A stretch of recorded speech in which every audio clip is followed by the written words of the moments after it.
जय हे भारत भाग्य विधाता। पंजाब सिंध गुजरात मराठा द्राविड उत्कल बंगा विंध्य हिमाचल यमुना गंगा उज्जल जलधि तरंगा। तव शुभ नामे जागे तव शुभ आशीष मांगे गाहे तव जय गाथा।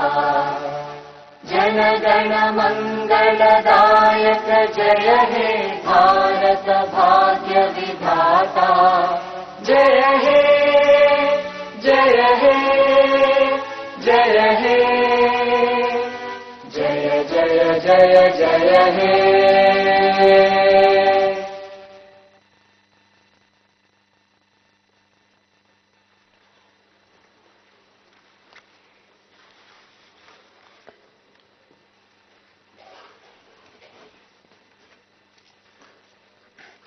मान्य श्री आंध्र प्रदेश शासन सभापति, मान्य Shri deputy chairman legislative council, गौरव शासन मंडली सभ्युलु, गौरव शासन సభ్యులు అందరికీ నా శుభ అభినందనలు.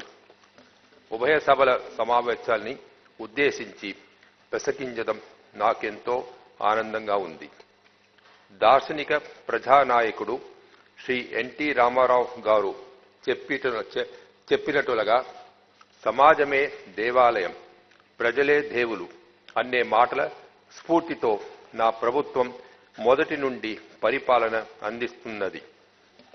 As all honorable members are aware, the state reorganization had resulted in several issues and many of them remain unresolved even today.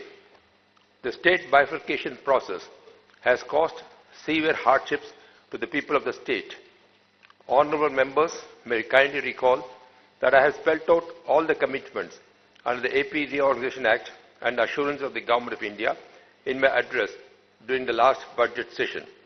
But many of these assurances remain unfulfilled even after 4.5 years. For a new state like Andhra Pradesh, struggling with low per capita income and without a capital city like Hyderabad or Chennai or Bangalore that drives the economy of the state, key issues like huge revenue deficit, improper asset distribution, lack of R&D institutions, and adoption of inconsistent criteria have aggravated the crisis. In fact, allocation of assets on location basis, distributing debt liabilities on population basis, apportioning only 46% of the estimated combined state revenues to the new state of Andhra Pradesh with 58.32 population, adopting power consumption as a criteria in the power sector have further compounded the misery. It was a long wait by the people of the state, anxiously looking for the centre to fulfill the commitments made in the AP Reorganization Act 2014 and other assurances made by the then Prime Minister. Many requests have been made by the state to the Union Government for financial and infrastructural handholding to bring out the infant state to a level playing field with its neighbouring states. The decision of the Union Government to take back the funds of Rs 350 crore credited to the state exchequer for taking up developmental works for the year 2017-18 in the 7 backward districts of the state, despite Niti Aayog certifying the submission of utilization certificates, was unexpected. The Union Government's decision not to accord special category status to Andhra Pradesh is a major setback for the state in its development pursuit. While the state reorganization has put tremendous stress on the financial and other resources, my government's irrevocable commitment, diligently spearheaded by an astute leadership, has helped overcome the difficulties. The achievements made on all fronts during the last 4.5 years, despite lack of adequate support from the centre and the manner in which the state has come out of all adversities, have become a role model is not only commendable but is a testimony for the performance of my government. The state's growth performance, averaging at 10.66% compared to the All India growth of 7.3%, the highest in the country during this period, only points to the spectacular performance cutting across sectors, despite non-cooperation and lack of support from the centre. The agriculture and allied sectors have recorded 11% growth rate, the highest in the country, compared to national average growth of 2.4%. Honourable members may recall that the development journey so far has not been easy, and is only due to our determination, systematic hard work, systemic improvement, and solid policy framework that the state has excelled in all areas. Had the centre been supportive, the magnitude of achievement would have been much more. It is important for the members to note that my government, having achieved substantial progress on all fronts, is now moving ahead towards saturation approach. We have already achieved saturation in a number of areas of benefit transfer, basic infrastructure and service provisioning. We have laid out a vision for saturation in the remaining areas in the next 5 years, 2019-24. The only thing worse than being blind is having sight but no vision, says Helen Keller. As the honourable members are aware, we have charted Vision 2029, wherein we expressed a commitment to give a direction to the government and confidence to the people in the time of fear and insecurity, to be one among the best 3 states in the country by 2022, the best state by 2029, and one among the preferred global destinations by 2050. Leadership is a capacity to translate vision into reality. We have clearly set up the ultimate goal of enhancing the ease of living and to establish a happy, healthy, and globally competitive, inclusive society through social compasses like Samaja Vikasam, Kutumba Vikasam, SDG, and key performance indicator framework and economic campus like GVA. We have laid out a vision for the next 5 years for all the 3 tiers of administration, that is, Gram Panchayat, district and state through grassroots planning. As a landmark achievement, we have simultaneously released and simultaneously adopted village development plan, ward development plans in all the Gram Panchayats and municipal wards in the state on 11th January 2019, the final date of the recently concluded 6th round of Janmabhoomi Maavuru program. The district vision action plan are being released district by district. With the objective of ensuring larger public outreach of the fruits of development, the government has adopted new inclusive development mantra, namely Vayatkat, means a structure that facilitates safe and quick passage, which expands into vision, innovation, accountability, digitalization, urbanization, convergence, and technology transformation. The idea is to inspire the government functionaries at all levels to follow its philosophy and process flow for ensuring seamless public service delivery. My government is committed to ensure corruption-free governance and make the system accountable and transparent. Soon after assuming power in 2014, my government had released white papers on identified themes, pinpointing the status and systemic inadequacies in the development and welfare sectors and putting forward the aspirations of the new government. Now, having completed a substantial time spending sleepless nights for the betterment of people, my government has yet again released white papers on 10 identified themes recently, highlighting the achievement in the last 4.5 years and a way forward for the next 5 years. Anything that gets measured gets achieved, goes the popular saying. Ever-growing people's satisfaction is a testimony for our performance. From 56% in August 2017, the satisfaction has reached nearly 80%, and our efforts will continue to attain 90%. In an unprecedented gesture, the Chief Minister of the state has written a letter to each and every household who is a beneficiary of the government's schemes to make use of the scheme. My government is of firm view that accountability and transparency are inseparable twins. For this purpose, we have taken the leverage of technology in a big way, so that a system built on sound technology and solid conceptual base, integrating and synthesizing all the dispersed standalone systems into ePragati core platform. This platform, once complete, will work as a proven and scalable technological foundation for digital transformation of the government to citizen, government to business, and government to government services by enabling departments and organizations to streamline operations, deliver consistent service, and modernize operations without interruptions. The recent decisions announced by the state government, such as the increase in the NTR Bharosa pension from ₹1,000 a month to ₹2,000 a month from January onwards, exemption of motor vehicle tax on 3-wheeler passengers, auto rickshaws, 3-wheel light good vehicles, tractors and tractor trailers for agricultural use, provision of 5% reservation to carpoos and remaining 5% to the others under the EBC quota without affecting existing reservations, and an additional one-time financial assistance of rupees 10,000 for each member of the SHG or a reflection of my government's economic empowerment of people. Giving high priority to welfare sector, my government is moving ahead with a three-pronged strategy of welfare on cent% saturation basis. First is the direct benefit transfer like pensions. Second is providing services like health education and midday meal. And third is basic infrastructure. We are providing support all through life cycle, extending support to all needy and in all phases of life, right from birth to remaining phases of life. We have already achieved cent% saturation in areas that include the state becoming open defecation free by July 2018 and moving on to ODF plus, ensuring social protection through pensions, 24/7 electricity, clean and safe cooking fuel and affordable food through public distribution system.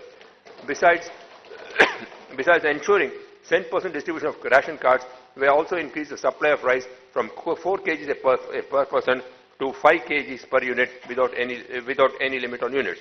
Under NTR Bharosa, pensions have been provided to 50.51 lakh beneficiaries at an expenditure of 556.41 crore per month. From 2014 to 2018-19, an amount of rupees 24,618.39 crores have been disbursed successfully. Pension amount was enhanced from rupees 200 to 1,000, recently to rupees 2,000 per month to old age, widows, weavers, toddy tappers, and AIDS patients and people with disabilities. With this, Andhra Pradesh becomes the only state spending rupees 14,000 crores a year for pensions for the underprivileged. Under the Jagjeevan Jyoti scheme, we have extended the benefit of free power to about 100 units in respect of SC and ST households. During 2017-18, 10.30 lakh SC families were benefited, incurring expenditure of rupees 65.16 crores under this scheme. Adharna 2018 is the flagship program of the government, wherein artisans are provided with modern tools with a budget of 964 crores to improve their skills and income levels for enhanced livelihoods. Under this scheme, the government has sanctioned 90% subsidy with beneficiary contribution of 10%, covering 4,02,500 beneficiaries. The death or disability due to accident of an unorganized worker results in immeasurable trauma, misery, and hardship to his family. Keeping these hardships in view, Chandrana Bima program has been launched on October 2, 2016 to provide social security cover for 2.6 crore unorganized sector workers. So far, 2,685 crore has been disbursed, covering 2.1 lakh beneficiaries, with the Bima ranging benefit from 30,000 to 5 lakhs. Chandrana Cheyuta, a skill development program for SC youth, aims to provide skills in various sectors to the youth students belong to the scheduled caste in the state to thereby increase their employability and to develop entrepreneurship and enhance their worth. Around 31,815 SC youth in the state with an approximate cost of 233.31 crores were benefited under this program. Government has taken the historic decision of allocating an unprecedented amount of rupees 1101.90 crores in the budget of the Minorities Department for the year 2018-19 for creating opportunities for the all-round development. During the year 2018-19, scholarships worth rupees 285 crores have been allocated for post-matric scholarship. A new initiative has been taken up in 2018-19 for sanctioning pre-matric scholarships to the students who could not qualify for the GYI scheme. It will benefit about 70,000 students at the cost of rupees 30 crores. Other important schemes include Dulhan scheme, multi-sectoral development program, construction of residential schools and hostels, overseas education scheme, NTR Vidyonati scheme, completion of Urdu Ghar cum Shadi Khana in the state, remuneration to imams and muezzins, beautification of masjid, Chandrana Ramzan Tofa during Ramzan, and repairs, renovation, reconstruction of mosques, masjids and burial grounds. For the Christian community, the scheme of pilgrimage to Holy Land of Jerusalem is revised and subsidies enhanced from rupees 20,000 to rupees 40,000 per pilgrim.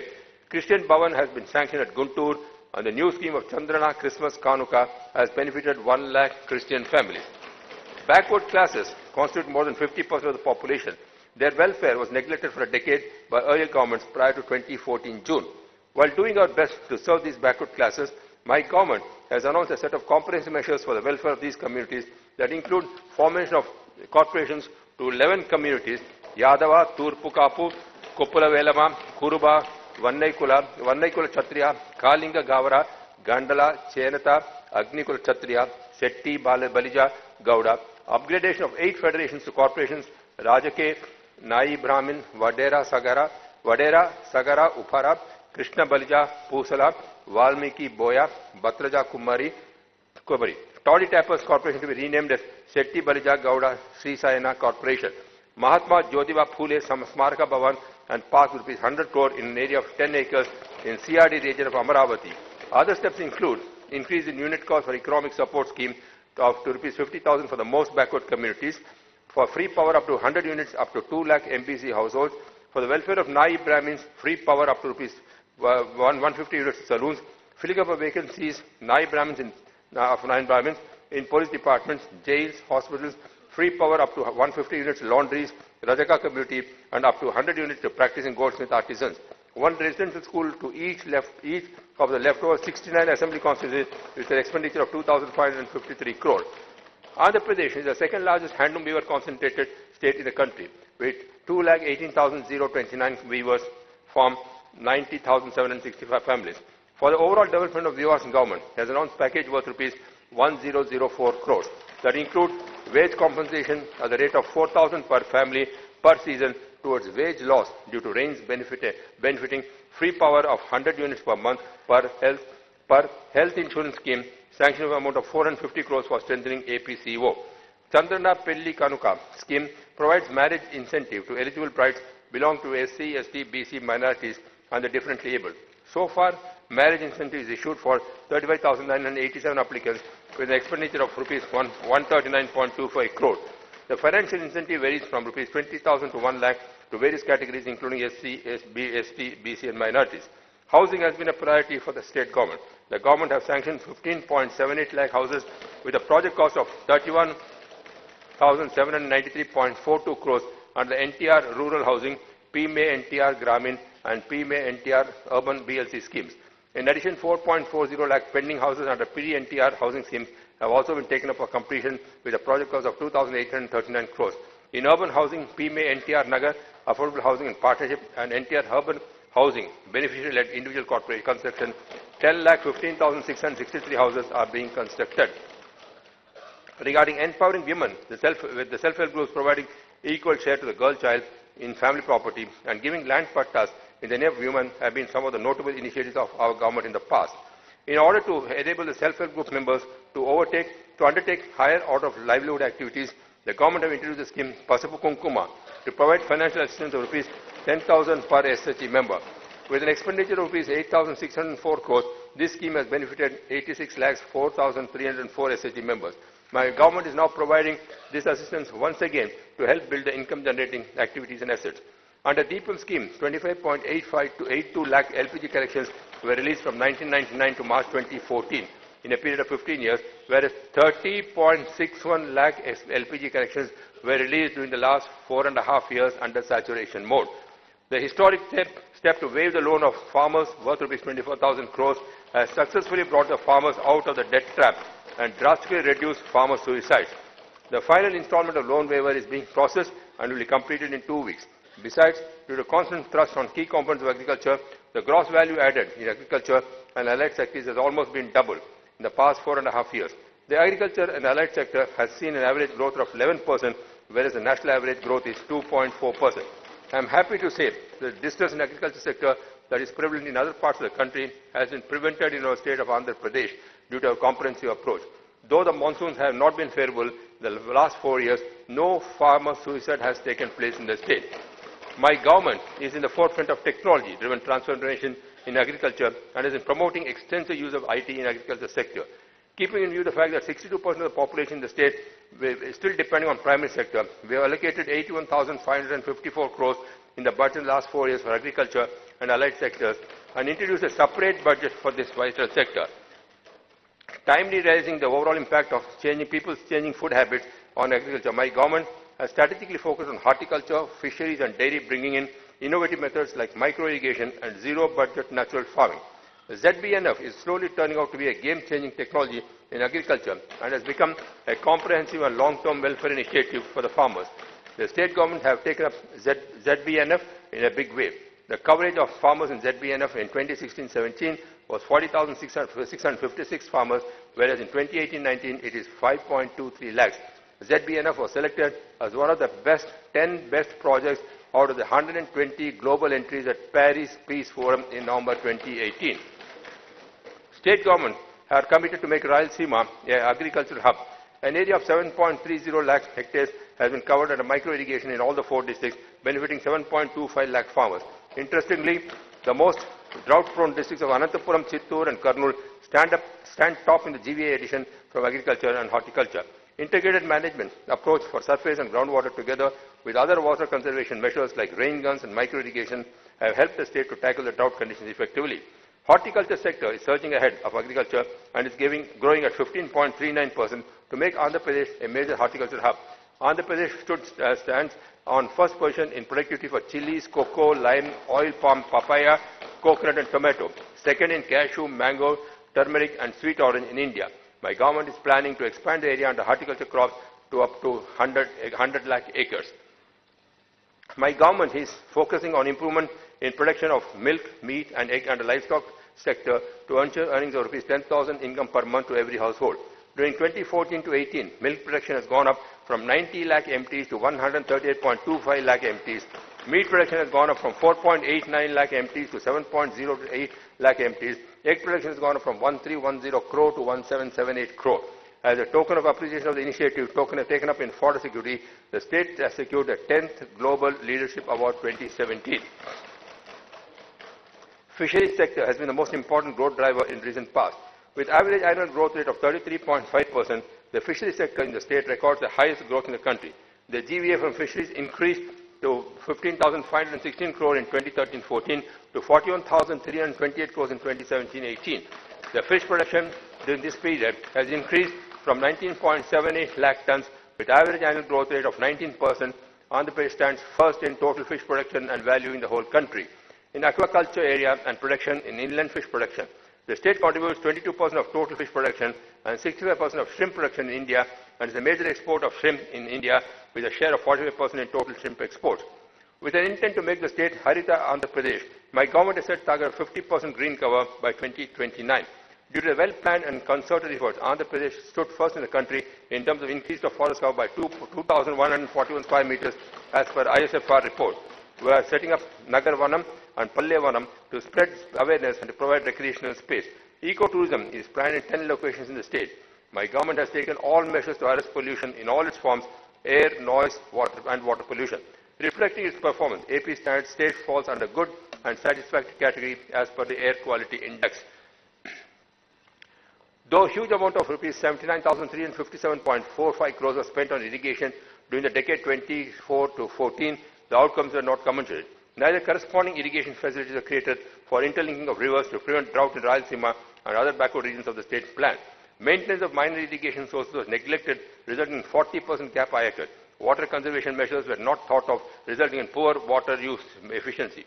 From the day one of the formation of Sunrise Andhra Pradesh in June 2014, we have started planning for better water conservation and management practices and thereby ensured water security in the last 4 years. Government adopted a three-pronged strategy: water conservation, river linkage including completion of pending projects, and water management including micro-irrigation to achieve the vision of making the state drought-proof and to provide water security to all its citizens. An expenditure of 64,333.62 crores is incurred in the water resources sector in the last 5 years. Irrigation facilities are provided to an extent of 32.02 lakh crores, including stabilization. State government has given the highest importance for the completion of Polavaram project, which is the lifeline of the state. Total expenditure incurred is rupees 15,585.17 crore, out of which 10,449.30 crore is incurred after 2014. Works are in full swing and it is scheduled to supply water by gravity in the next Kharif season and to complete the project by the end of 2019. The Polavaram project achieved several milestones and recently entered the Guinness Book of World Records by pouring 32,315.50 cubic meters of concrete in 24 hours, besides winning the Central Board of Irrigation Power Award. To realize early benefits of Polavaram project, government completed Pattiseema lift scheme and linked two major rivers, Godavari and Krishna. During the last 4 crop seasons, 263 TMC of Godavari water has been diverted to Krishna. This scheme not only saved crop in Krishna Delta, but also facilitated supply of Krishna water from Sri Salem Reservoir for the requirement of Downport, Rayalaseema region and Nellore. The value of output in Krishna Delta is rupees 44,000 crore in the last 4 crop seasons against investment of 1667 crore on this project. As part of interlinking rivers in the state, we have started phase 1 of linking of the Godavari Penna rivers so as to provide water to Guntur, Prakasham, Nellore and Chittur districts. Steps are also afoot to link Godavari and Champavati rivers under Uttarandhra Sujala Sravanti. The works of interlinking of Vamsadhara, Nagavali are in full swing. In a historic moment, the Krishna waters have been transferred on experimental basis from HNSS project from Cherlopalli Dam in Kadri Mandal of Anantapur district to Punganur branch canal in Chittur district. The works of Vamsadhara, Nagavali link, Nagavali, Swarnamukhi, Vegavati, Champavati rivers link are in brisk process. It is also proposed to link Godavari, Champavati, Nagavali rivers under Uttarandhra Sujala Sravanti. All these links will create a grand link of all the major rivers in the state, creating Mahasangamam. It is indeed my privilege to mention that Andhra Pradesh, which has been laying a lot of emphasis on micro-irrigation, stands in first position under micro-irrigation up from 5.63 lakh hectares in 2013-14 to 11.53 lakh hectares now. 6 districts from the state, namely Arantapuramu, Kadapa, Prakasham, Kurnool, Chittur and West Godavari are among the top 10 districts in the country.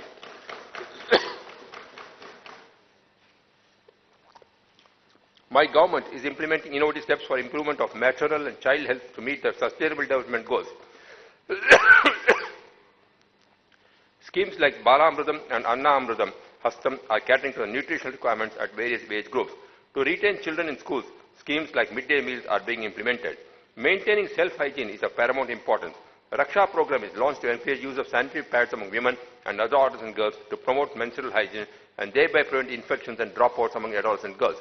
Under this program, sanitary pads are being provided free of cost to all girls from the 8th, 9th and 10th standards at a subsidized cost to women. My government targets to reduce IMR, MMR, malnutrition and to attain national benchmarks. My government is engaged in various public-private partnerships, health programs and services.